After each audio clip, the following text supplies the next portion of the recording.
Muy buenas tardes, mis amados hermanos y hermanas. Que Dios les bendiga.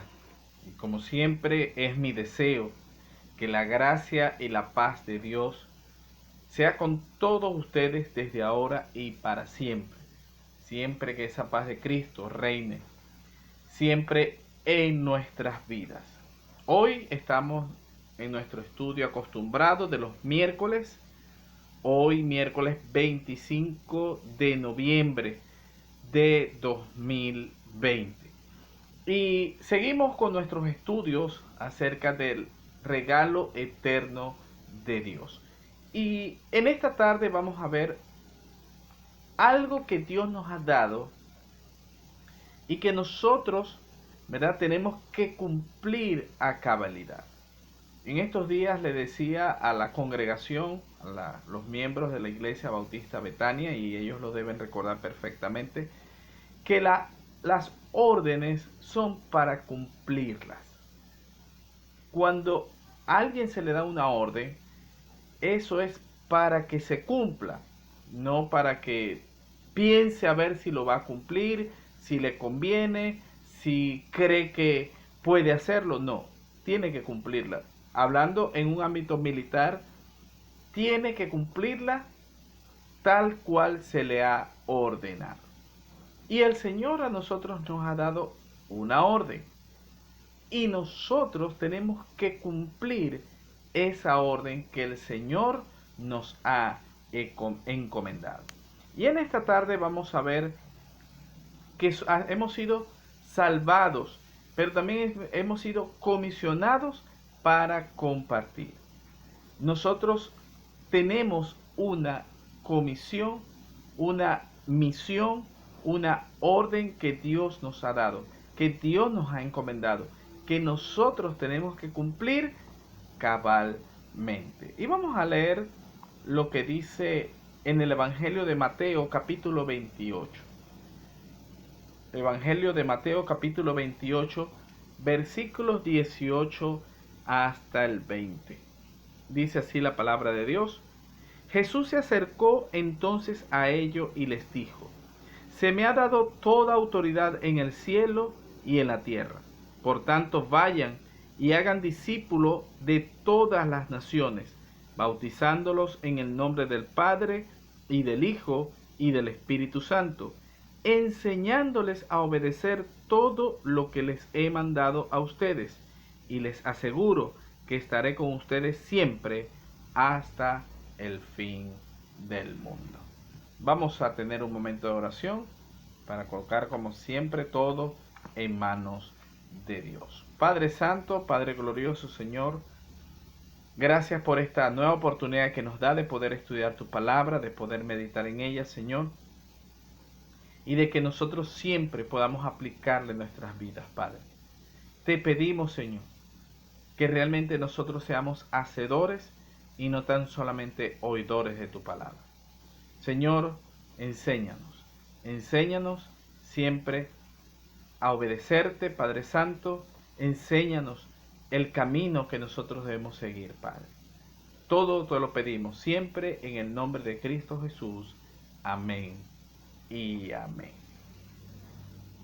Comisionados.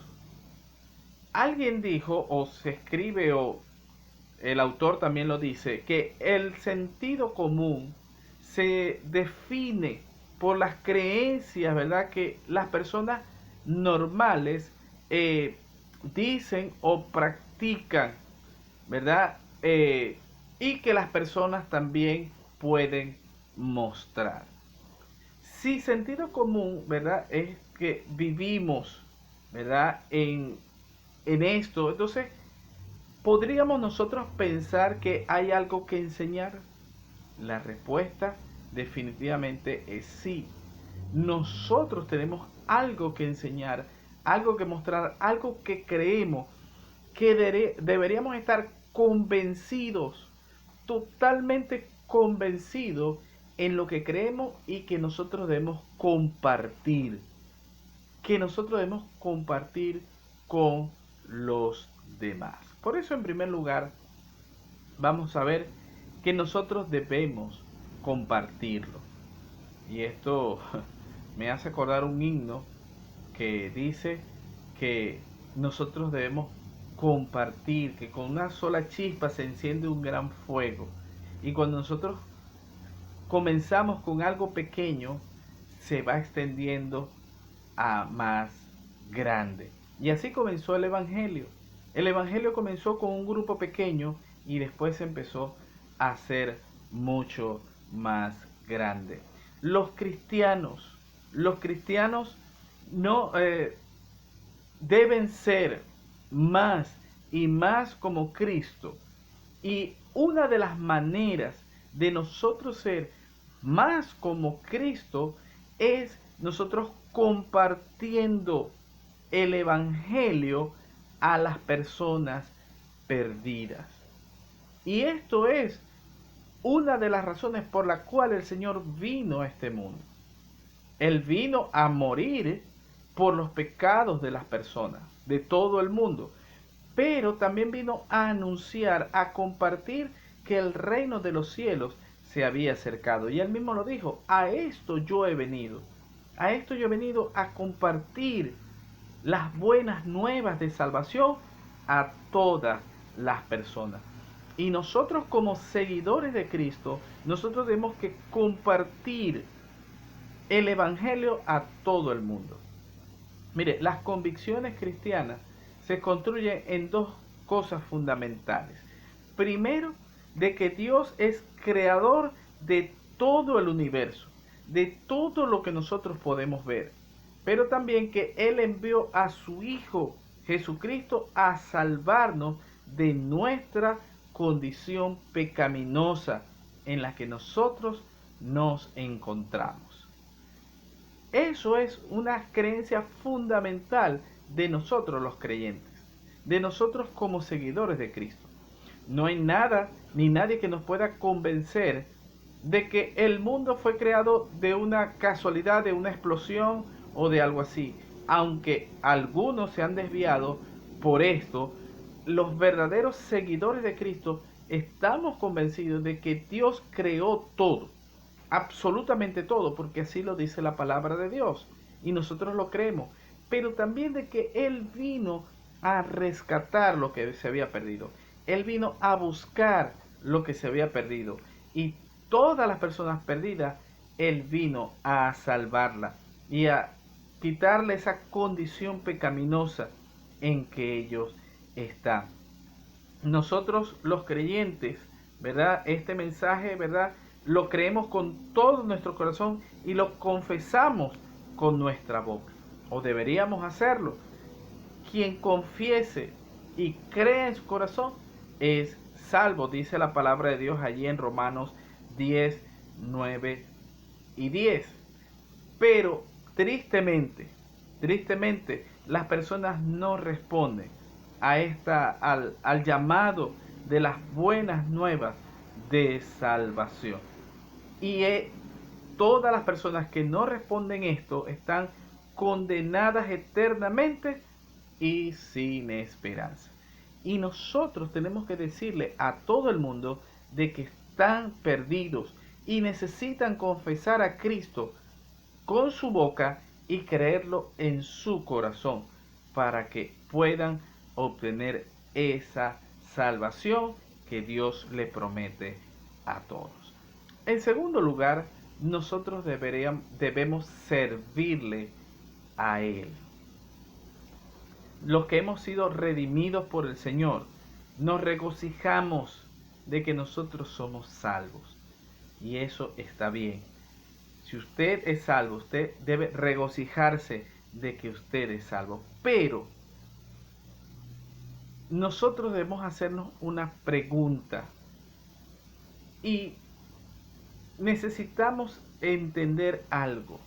Nosotros somos salvos ¿para qué? ¿O salvos a qué? ¿Por qué somos salvos? ¿Por qué hemos sido salvos?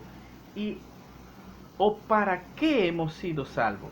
Mejor dicho, ¿para qué hemos sido salvos? ¿Y a qué nosotros debemos ahora hacer por haber sido salvos? Como cristianos nosotros conocemos, ¿verdad?, la respuesta de esto. Somos salvos para ser testigos de Cristo. Hemos sido salvados para ir como testigos de Él a todas las personas. Pero hemos sido salvos también para servirle a Él también. Dos cosas, ¿verdad?, que nosotros debemos entender y saber perfectamente por qué yo fui salvo. Porque yo no soy salvo solamente para ser salvo y ya, quedarme tranquilo, no hacer absolutamente nada. No, el Señor no quiere eso. El Señor quiere que todos los que han sido salvos comiencen esa comisión de testificar de Cristo Jesús, pero también de servirlo a Él. Nosotros podemos hacer estas cosas al mismo tiempo. Servimos al Señor en el ministerio, en la iglesia, en el evangelio. Nosotros servimos al Señor, pero también testificamos de el Señor. Todos los cristianos tienen que ser testigos, testificar y deben también servir, ¿verdad? El propósito de Dios, o todos los cristianos debemos concluir que el propósito de Dios para el mundo es que nosotros personalmente testifiquemos a nuestras familias en todas partes de nuestra iglesia, y nosotros sirvamos en todas partes, en la iglesia, en las familias, en todas partes, pero a su vez también nosotros testifiquemos de que somos seguidores de Cristo. Lo escuché de un pastor una vez y también lo digo. Dios no tiene cristianos espías. O sea, que estamos escondidos, que nadie sepa que nosotros somos cristianos. No, al contrario, nosotros tenemos que decirle al mundo que nosotros somos cristianos y que nosotros anunciamos las buenas nuevas de Jesucristo, y que nosotros le decimos a la gente que necesita la salvación. Es como estar en un ejército. En un ejército nosotros compartimos o estamos a las órdenes de alguien, y nosotros debemos servir dentro del componente militar. Así se le compara a los cristianos, que nosotros estamos dentro del ejército de Dios, dentro del ejército de salvación, y nosotros necesitamos servirnos unos a otros, pero sobre todo obedecer lo que Dios nos ha mandado. Y dentro de ese cúmulo de personas cristianas debemos servirnos los unos a los otros. Debemos ejercer el don que Dios nos ha dado para ejercerlo dentro de la iglesia. Y nosotros debemos trabajar para el Señor siempre. Y en tercer lugar, nosotros debemos predicar la verdad. Nosotros debemos predicar la verdad. Y me llama mucho la atención esto que dice el autor de predicar la verdad. Porque lamentablemente a veces no se predica la verdad. No se predica la verdad. Se predica parte de la verdad. Algo de la verdad. Pero no se predica toda la verdad. O se busca con la verdad obtener algún beneficio propio. Y ya eso se pierde toda verdad. Dios espera de nosotros lo mismo que esperaba de los primeros discípulos. Es decir, Él no espera menos de nosotros de lo que esperaba de los primeros discípulos. Ellos comenzaron a anunciar el Evangelio de Cristo de una manera tremenda. Y Dios los usó de una manera poderosa. Dios también a nosotros también nos puede usar de una manera poderosa, y nosotros podemos hacer lo mismo que hicieron los discípulos. La gran comisión es nuestro llamado y es nuestra responsabilidad. Allí lo que hemos leído en Mateo 28, 18 al 20. Él los encomendó a los primeros discípulos, pero nos los encomienda a nosotros también. Y que nosotros debemos predicar la verdad de Jesucristo. Nosotros debemos predicar que Jesús es el Salvador del mundo. Pero aparte de eso, predicar de que lo que está en la Biblia es la verdad, es la palabra de Dios. Y nosotros no debemos usar la palabra de Dios para obtener beneficio propio o distorsionar lo que dice la palabra de Dios. Y saben que eso es un trabajo del diablo. El diablo distorsiona lo que dice la palabra de Dios para decir algo que a él le convenga. Lo hizo con el Señor Jesús, lo hace con nosotros hoy en día. Él distorsiona la palabra de Dios para que nosotros podamos hacer algo que al diablo le conviene. Y nosotros no podemos caer en eso. Nosotros tenemos que predicar la verdadera palabra de Dios. Hemos sido comisionados. Hemos sido salvados para compartir. La pregunta en esta tarde es, ¿cómo estás compartiendo tú el Evangelio? ¿Realmente estás predicando la palabra de Dios? ¿Estás predicando la verdad de Dios? ¿Estás estudiando la verdad de Dios? ¿O simplemente estás escuchando lo que otros dicen? Hermano y hermana que me escuchan, Dios te ayude a compartir a otros el Evangelio. Pero Dios te ayude también a predicar siempre la verdad de Dios. Y Dios te ayude siempre a entender la verdad de Dios y que no te desvíes de la palabra de Dios. Que Dios te ayude a compartir a los demás que Jesús es el Señor. No puedes quedarte callado, tienes que anunciarlo a toda persona. Esa es la comisión que Dios nos ha dado. Dios dijo, id y hacer discípulos. Y ese es nuestro trabajo, hacer discípulos a todas las naciones y enseñarles a que guarden, a que obedezcan todas las cosas que el Señor Jesús nos mandó. El Señor te bendiga, el Señor te guíe en todo, el Señor te guarde de todo mal y el Señor te prospere en todo. Y siempre debemos anunciar el Evangelio a toda criatura. Que Dios te bendiga.